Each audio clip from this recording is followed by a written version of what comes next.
Keeping venomous reptiles is an unforgiving hobby, requiring proper training and lots of experience. One simple mistake can be the difference between life and death. Remember, the most venomous snake in the world is the one that just bit you. There are no venomous snakes with training wheels. Just because you see Viperkeeper handle snakes a certain way does not mean you should try it too. Okay, here we're at the Echis ocellatus cage, and I removed the male a few weeks ago because the breeding season was over and the female was starting to look quite plump. And so I put a nesting box in, and we have a bunch of Echis eggs to get in the incubator. I don't know if she's done laying, but they all look like they're pretty good eggs. I'm just gonna leave everything as it is for right now, and we'll sort it out later. Well, I really hate to disturb her and remove the eggs, but they really should go in the incubator. I moved her and her eggs closer to the hot spot, but it's not quite hot enough, so I'm gonna have to disturb her, and sorry, girlie.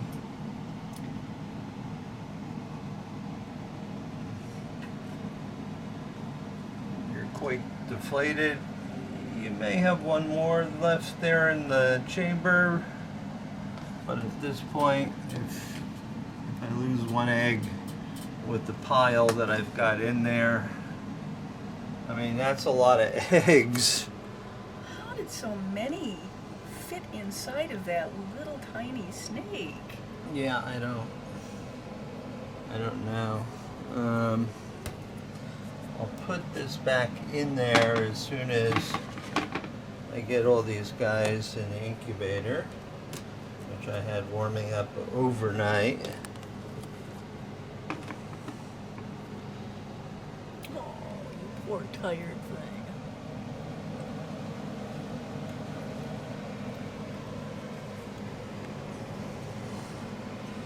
So we'll try very hard to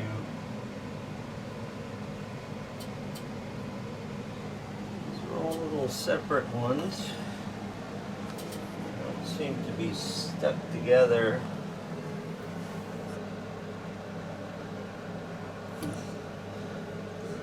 At least so far.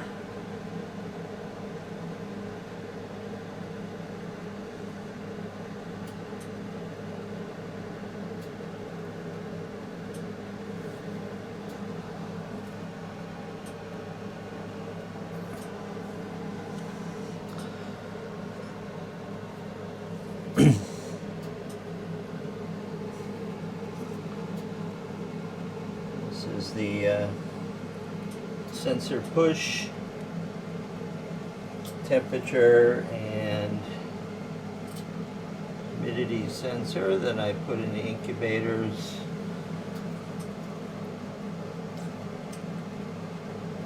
With eggs. This way I can monitor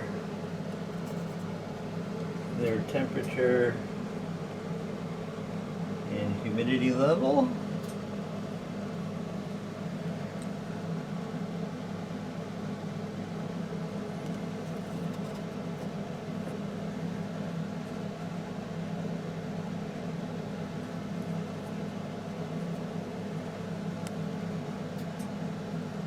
I've had success previously incubating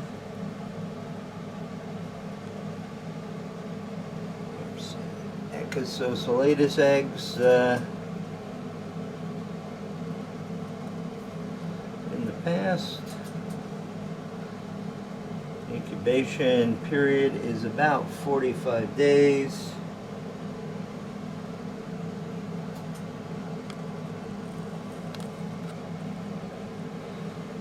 At about 31 Celsius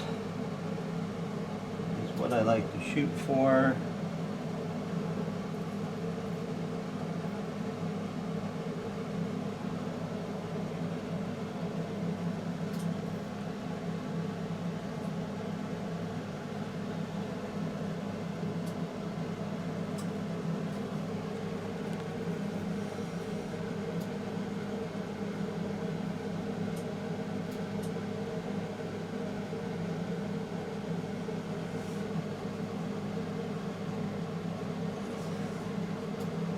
God, these.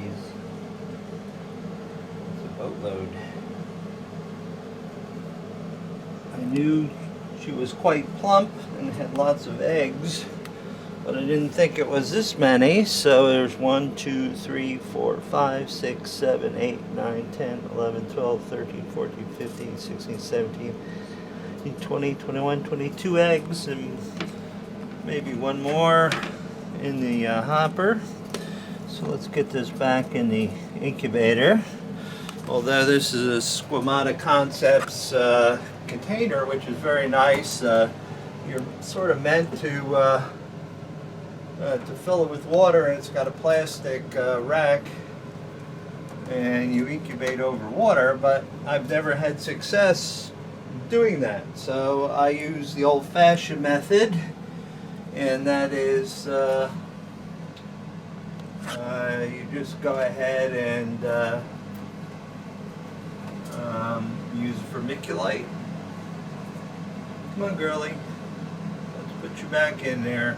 I know you're going to be sort of missing your eggs, but I'll leave this in for a couple days. Let her come out and go back under her hot spot. And this way, if she does drop one more or two more eggs, I don't think so, there's a proper place for her to do that. Here at the lair, we've got, a problem with these little carrion flies that mostly go in and eat snake poop and stuff. And they're a real nuisance because they get around the house, and they particularly like flying up Lori's nose, which is very unfortunate, but... you think it's funny, I don't. But on the downside, I mean, if that's all they did, with, of course, with the exception of fly up Lori's nose, I wouldn't be concerned about them. But sometimes they'll lay their eggs on snakes, and the maggots will hatch and they'll burrow into the snake. I've had snakes where the maggots have crawled in their cloaca and started digesting the snake's cloaca. So they're a detriment to the place. So my friend Dan, and Dan helps out here at the lair. He told me about these devices, which are called catchies.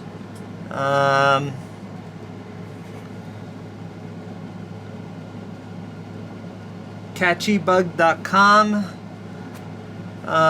They have a UV light source and a fan which sort of sucks air downwards, and in the bottom here there's a piece of sticky paper which, as you can see, catches all sorts of little bugs. We get lots of gnats. Yeah, these are gnats. These are not necessarily carrion flies, but Yeah, it's the gnats that go for my nose. The carrion flies, thankfully, don't bother me that way.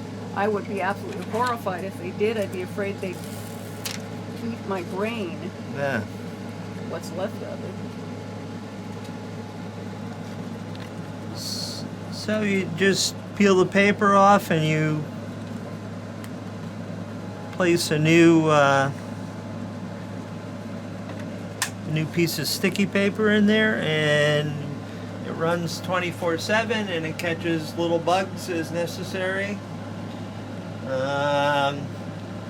And sometimes I'll even bait them. I'll leave a rejected pink or something on top here overnight, or I'll put a bag of snake poop over here overnight just to act as a lure. because I don't think there's any scent there that lures it. It's just the fluorescent light. And this way, if the carrion flies go flying around the top here, they get sucked down and can't get out and get stuck on the paper. I also used to put fly paper up, which quite a number of them, but it also usually catches Lori's hair, so I stopped doing that. We do put up Hot Shot pest strips. I change them out every 3 months, and this keeps the carrion fly population down. And sometimes if there's an infestation in a cage, I'll actually take one of these, I'll cut off a small piece with a pair of scissors, and I'll stick it in the cage for a couple of days. Now, the word of caution is, you know, these are neurotoxic. That's how they kill the insects. So you can't leave it in with your snake for very long, because you don't want to cause any neurotoxicity in your already highly neurotoxic snakes in some cases. But that's what we're doing today, is changing these sort of things out. Everybody is interested in food. We can see, you know, her happy little face back there looking for food. That's Trimessurus insularis.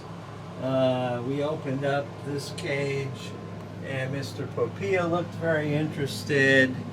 Mr. Taipan is down there tongue flicking. We saw earlier Mr.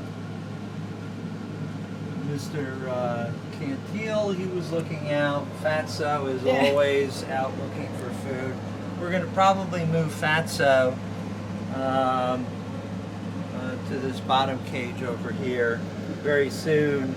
This way I can move the female twitchy Cantil to this cage where it would be able to have some space, and ring water cobra. Of course, this one is very gregarious and always interested in food. So it's a normal weekend here at the lair with lots to do.